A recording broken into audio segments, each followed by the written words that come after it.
Hello guys, welcome back to my YouTube channel bio addicted. So guys finally जैसा कि आप सभी को पता है, आज है 30 तारीख और आज अलॉटमेंट लिस्ट जो है हिमाचल प्रदेश काउंसलिंग की एमबीबीएस बीडीएस के लिए जारी की जाने वाली है। लेकिन उससे पहले एक और इम्पॉर्टेंट चीज़ है जिसके बारे में आपको नॉलेज होनी चाहिए कि कौन कौन से डॉक्यूमेंट है जो एडमिशन प्रोसेस के दौरान और आपकी रिपोर्टिंग प्रोसेस के दौरान रिक्वायर्ड होंगे मेडिकल कॉलेज में।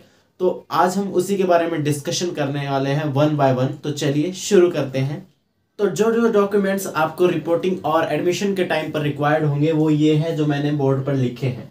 अब मैं वन बाय वन एक्सप्लेन कर देता हूँ कि कौन कौन सी चीज़ें आपको याद रखनी है इन डॉक्यूमेंट्स में और कौन कौन सी चीज़ कहाँ से कैसे प्रिपेयर करवानी है, उसके बारे में भी हम डिस्कशन करने वाले हैं।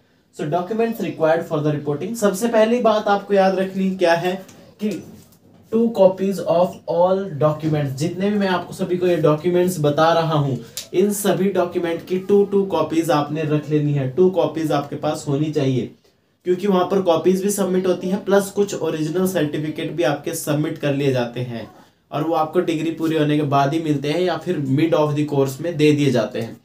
सबसे पहले आपको क्या चाहिए? Online confirmation page. Online confirmation page चाहिए जब आपने नीट का फॉर्म भरा था, नीट वाला चाहिए जब आपने नीट का फॉर्म भरा था, प्लस जब आपने काउंसलिंग भरी थी। तो काउंसलिंग के दौरान जो कंफर्मेशन पेज था और नीट के दौरान जो कंफर्मेशन पेज था, इन दोनों की आपको कॉपी आपके पास होनी चाहिए। उसके बाद बात आती है 10th ओरिजिनल मार्कशीट। आपके पास 10th क्लास की ओरिजिनल मार्कशीट होनी चाहिए, उसकी फोटो स्टेट्स भी आपको लेके जानी है। 12th ओरिजिनल मार्कशीट ये आपके पास ऑलरेडी होगी। एडमिट कार्ड, जो आपका नीट का एडमिट कार्ड है उसकी 2 कॉपीज प्लस 2 फोटो स्टेट जो भी आपके प्रिंट आउट है वो लेके आपको जाने हैं। रिजल्ट कार्ड और रैंक लेटर, जो भी आपका रिजल्ट कार्ड और स्कोर कार्ड आया था उसकी भी आपको कॉपीज लेके जानी है। 2 कॉपीज प्रिंट करवा सकते हो आप, एनटी की वेबसाइट पे मिल जाएगा।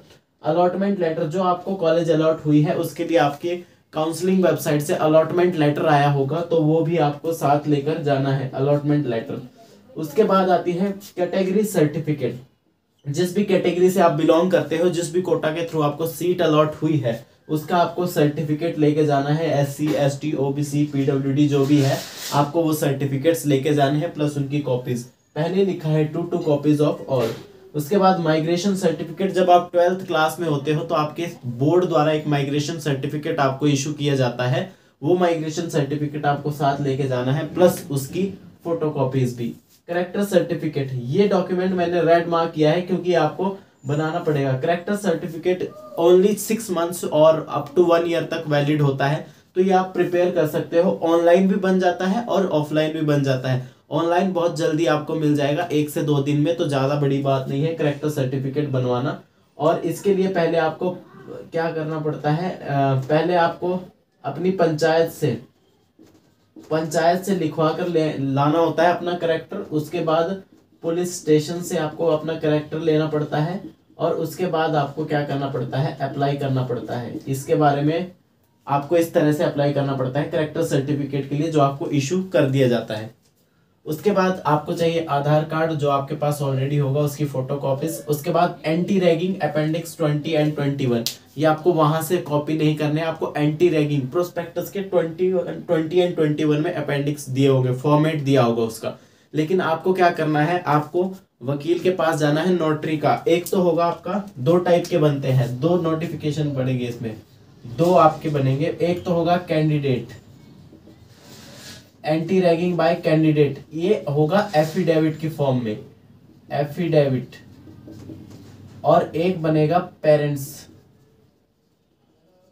या फिर गार्जियन, जो भी आप कह सकते हैं, गार्जियन जो भी होंगे, ये 2 बनेगा। एक तो कैंडिडेट का, एक गार्जियन का। कैंडिडेट का जो होगा अपेंडिक्स वाला होगा, उसमें एफिडेविट वाला होगा, सॉरी, और उसमें आपकी नोटरी की टिकट लगेगी, मोहर लगेगी और एक एफिडेविट फॉर्म में बनेगा। ये आपका सिंपली बन जाएगा, आप वकील के पास जाओगे, उसको बताओगे तो वो बनवा देगा। उसके बाद आपको चाहिए गैप सर्टिफिकेट, जिसमें आपका पूरा डिटेल होगी कि आपने 12th के बाद कितने ड्रॉप्स दिए, कहाँ कहाँ आपने एडमिशन ली, उसकी सारी डिटेल होगी। ये भी एफिडेविट फॉर्म में बनेगा, तो ये भी नोटरी के पास बन जाएगा। नोटरी या वकील के पास जाओगे, एडवोकेट के पास जाओगे, तहसील में किसी भी, इस पे तहसीलदार के सिग्नेचर नहीं चाहिए होते हैं, नोटरी वाला ही इसको कंफर्म कर देता है, वकील ही बनवा कर दे देगा। NOC from the college, if joined any college, अगर आपने अपने ड्रॉप ईयर के दौरान कोई भी कॉलेज ज्वाइन करी है और आपने उसका मेंशन किया है गैप सर्टिफिकेट में, तो उसकी एनओसी भी आपको लेकर आनी होगी। एनओसी उस कॉलेज से आपको लेकर आनी होगी। कोविड-19 रिपोर्ट आरटीपीसीआर, ये पिछली साल जब मैंने एडमिशन ली थी उस टाइम पर रिक्वायर्ड थी, उस टाइम पर ये रिक्वायर्ड थी। इस साल का मेरे को कुछ कंफर्म नहीं है कि आरटीपीसीआर रिपोर्ट लेंगे, क्योंकि अभी कोविड के केसेस उतने ज़्यादा नहीं बढ़ रहे हैं, तो आरटीपीसीआर का अभी कंफर्म नहीं है होगी या नहीं होगी। लेकिन हमारे टाइम पर हुई थी, तो शायद क्या पता आपके लिए भी हो। बोनाफाइड सर्टिफिकेट, आप जो स्टेट कोटा जो आपका है उसका बोनाफाइड सर्टिफिकेट होना चाहिए कि आपको उस स्टेट के रेजिडेंशियल हो या नहीं हो। उसके बाद पासपोर्ट साइज पिक्चर्स लेके जानी है आपको, 5 to 6 पासपोर्ट साइज पिक्चर्स आपको साथ लेके जानी है, जो कि रिक्वायर्ड होगी आपके एडमिशन प्रोसेस के दौरान, क्योंकि अलग अलग उस पे फॉर्म पे वो पेस्ट की जाती है आपकी फोटो।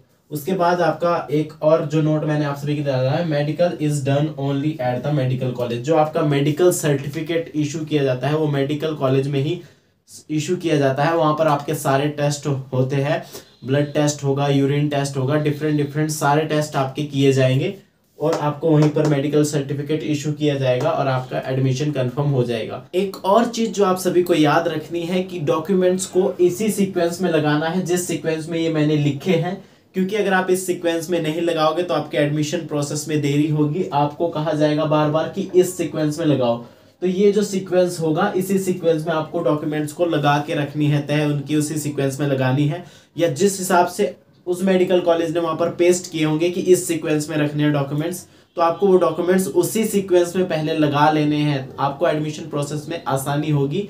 तो ये बात आपको माइंड में याद रखनी है, सीक्वेंस यही होना चाहिए, या जो वहां पर पेस्ट किया होगा वही सीक्वेंस में डॉक्यूमेंट्स रखने हैं आपने।